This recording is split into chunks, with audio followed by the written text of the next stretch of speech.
Саламатсыздар урматтуу мекендештер, өлкөбүздө алынган акыркы сааттагы жаңылыктар менен тааныштырабыз. Бардык кыргызстандыктарды эгемендүүлүк күнүбүз менен куттуктайбыз. Жапаров 2 гол киргизди. Легендалар беттеши тең эсеп менен аяктады. Кыргызстан жана КМШ өлкөлөрүнүн ардагерлери футболчуларынын беттеши тең чугуу менен аяктады.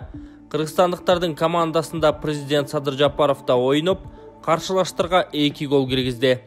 Натыйжада оюн 3-3 эсеби менен жыйынтыкталды. Легендалар беттеши Бишкекте Дөлөн Өмүрзаков атындагы стадиондо Кыргызстандын көз карандысыздыгынын 31 жылдыгына арналып өттү. Секелектүү зордуктоого шектүүлөргө сот өкүмү чыкты. Бишкектин Сырлов райондук соту 13 жаштагы секелектин зордукталышы боюнча айыпталуучуларга карата өкүм чыгарды. Ага ылайык зордуктоого шектелген 2 милиция кызматкери 15, бул ишке катышы бар делген дагы бир адам 10 жылга эркинен ажыратылды. Мындан сырткары ар бир айыпталуучуну жабыркаган тарапка моралдык керемти катары 100 000 сомдон төлөп берүүнү милдеттендирди. Биз жабырлануучунун ата-энеси менен кеңешип сүйлөшкөнбүз. Бүгүнкү чыккан өкүмгө нааразы эмеспиз. Бул биз турган айыптоо беренелеринин санкцияларында көрсөтүлгөн максималдуу жаза, деди жабырлануучу тараптын адвокаты Тимур Султанов. Мамлекеттик айыптоочулар соттон 2 милиция кызматкерлерине 15 жыл, дагы бир айыпталуучуга 13 жыл жаза сураган. Жабыркаган тараптын жактоочусу жазаны максималдуу түрдө берүүнү өтүнгөн. Секелектин зордукталышы боюнча соттук жараяндар жабык өттү. 2-июлда Азаттык милиция кызматкери секелекти зордуктоого шек саналып жатканы жөнүндө кызымды колдон колго өткөрүшкөн деген макала жарыялаган. Ушундан кийин аялдарга жана балдарга карата зордук зомбулукту токтотуу талабы коюлган акциялар Ички иштер министрлигинин алдында бир нече жолу уюштурулган. Дүйнөдөгү аялдардын коопсуздугу жана бакубаттыгы боюнча глобалдык индексте Кыргызстан 2021-жылы кооптуу өлкөлөрдүн катарына кирген. Муфтият жаңы мечитти Матраимовдордун фонду куруп жатканын ырастады. Кыргызстан мусулмандарынын дин башкармалыгынын жаңы имаратын курууга коомчулукта Райым Миллион деген кайман аты бар Райымбек Матраимов башында турган Исмаил Ата фонду демөөрчүлүк кылууда. Бул маалыматты муфтияттын басма сөз кызматы Азаттык радиосуна ырастаган. Маалыматка караганда муфтият өзүнүн имаратын ижарага алып отургандыктан жаңысын куруу үчүн демөөрчүлөргө кайрылган. Муфтият кеңсени ижарага алып отурат. Ошондуктан жаңы имаратты курууга 1 жылдан бери фондторго, ишкерлерге кайрылып келгенбиз. Жаңы имарат быйыл бүтөт. Азырынча бир эле ишкер демөөрчү болууда. Мамлекеттен каражат бөлүнгөн эмес. Ишкерлердин колдоосу менен курулуп жатат, деди муфтияттын басма сөз катчысы Максат Атабаев. Ал курулуш иштери мындан 1,5 ай мурда башталып, капсула жарым ай мурда салынганын кошумчалады. Ал эми жаңы имаратты курууга канча каражат жумшалары, анын долбоору тууралуу маалымат айтылган жок. Мунун алдында 30 августта Исмаил Матраимов атындагы Исмаил Ата коомдук кайрымдуулук фонду Кыргызстан мусулмандарынын дин башкармалыгынын жаңы имаратына капсула салынганы тууралуу кабарлаган. Ага муфтий Замир Ракиев, Райымбек Матраимов, Жогорку Кеңештин депутаты Шайлоо Бегатазов, Бишкектеги Сырлов районунун акиминин орун басары Руслан Бекназаров жана диний кызматкерлер катышканы айтылган. Имарат Жибек жолу көчөсүндө жайгашкан Имам Саракси мечитине кошуна салынып жатканы белгиленип, капсула салып жаткан сүрөттөрдү жарыялаган. Айыл чарба министри Тилек Токтогазиев Райым Матраимов менен Камчы Көлбаевди түрмөгө отургузууну Садыр Жапаровдон талап кылды. Бул тууралуу ал өзүнүн Facebook баракчасына мындай деп жазган.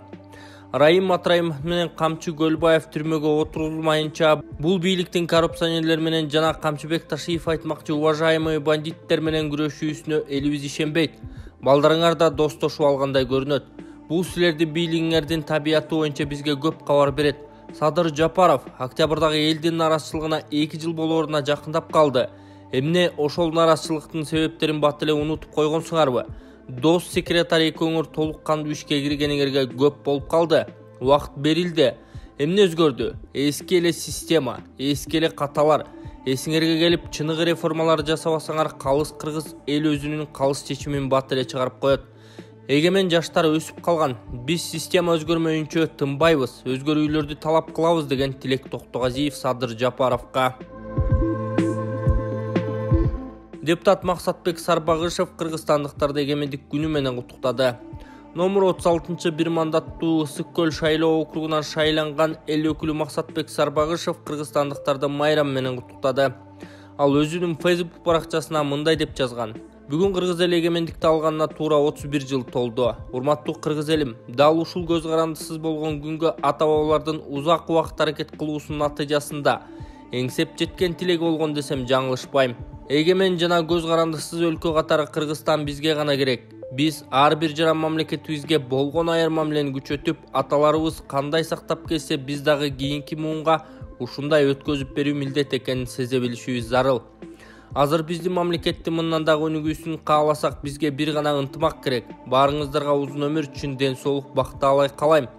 Жараткан элибизге ыйман, биримдик, жерибизге береке берсин. Алдыда дүйнөдө алдыңкы мамлекеттердин катарына толуктап, кыргыз элибиздин желеги ар дайым бийиктикте желбиреп турсун.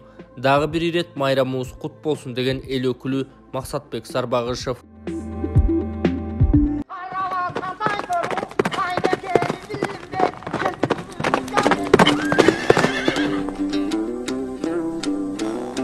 Кылымдан кылымга өтүп, тамшанткан элдик самоор чайы. Биз дайым маанилүү иштерди чай үстүндө чечип келгенбиз. Доор алмашат, а чай баягыдай даамдуу жана пайдалуу.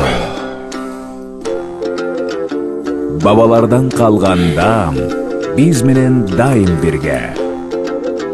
Ата бабадан калган тамшанткан жыпар жыттуу даам. Элдик самоор чайы. Самоор чай. Чечилбес маселе болбос.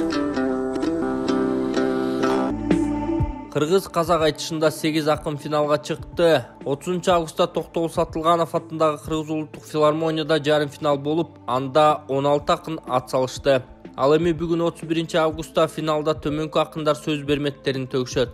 Кыргыз акындары Жеңишбек Жумакадыр, Асылбек Маратов, Мамбет Токтом, Мамбет Орозо, Баян Акматов, Казак төкмөлөрү Айтпай Жумагулов, Данияр Алдаберген, Аспанбек Шугатаев, Алтынбек Ибрагимов төкмөлөрдүн жарыш эгемендүүлүк күнүнө карата жана Залкар төкмө акын Замирбек Өсөнбаевдин 70 жылдык мааракесине арналып жатат. Жалпы байге фонду 3 миллион сомду түзөт, салтка айланганда эле кош байге берилет. Айтыш, маданият, маалымат, спорт жана жаштар саясаты министрлиги, Кыргыз улуттук манас театры, Айтыш коомдук фонду тарабынан уюштурулууда. Санарип өнүктүрүү министри Талантбек Иманов өлкө боюнча архив кызматкерлерин кесиптик майрам менен куттуктады. Санарип өнүктүрүү министри Талантбек Иманов Кыргызстан боюнча архив тармагында иштеген кызматкерлерди 30 август кесиптик майрам менен куттуктап пост жазды. Жыл сайын 30 августта Кыргызстан өзүнүн кесиптик майрамы архив кызматкерлеринин күнү белгиленип, өлкөнүн архив кызматкерлери белгилешет. Бул майрам Кыргызстандын өкмөтүнүн 1993 жылдагы токтомуна ылайык белгиленген. Архив кызматынын кызматкерлери тарыхый маданий мурас, элдин менчиги, анын документалдык эс тутуму болуп саналган жана коомдун жана мамлекеттин керектөөлөрүн канааттандырууга, ишке ашырууга кызмат кылган Кыргыз Республикасынын улуттук архив фондунун сактоочулары болуп саналат. Жарандарыбыздын укуктарын жана закондуу таламдарын карашат. Бүгүнкү күндө Кыргыз Республикасынын санариптик өнүктүрүү министрлигине караштуу архив кызматы 3 борбордук архивти, 7 облустук мамлекеттик архивти, ошондой эле шаарлардын жана райондордун мамлекеттик архивтердин камтыган бирдиктүү системасын түзөт. Кыргызстандын архив тутумунда 4 миллиондон ашык кагаз түрүндөгү сактоо бирдиги, ошондой эле сакталган 10 миңдеген кинофильмдер, фото жана аудио документтер бар. Санариптештирүүнү алкаганда ошондой эле Кыргыз Республикасы министрлер кабинетинин 2022 жылдын 24 мартындагы номер 134 буйругу менен бекитилген Кыргыз Республикасы министрлер кабинетинин 2022 жылга иш-чаралар планын аткаруу максатында 2022-2023 жылдарга Кыргызстандын санариптик өнүктүрүү министрлигинин алдында архивдик документтерди санариптештирүү борборун түзүү, борбордук мамлекеттик архивдин жана борбордук мамлекеттик архивдин кошумча имаратын куруу боюнча милдеттер турат жана иштер жүргүзүлүүдө.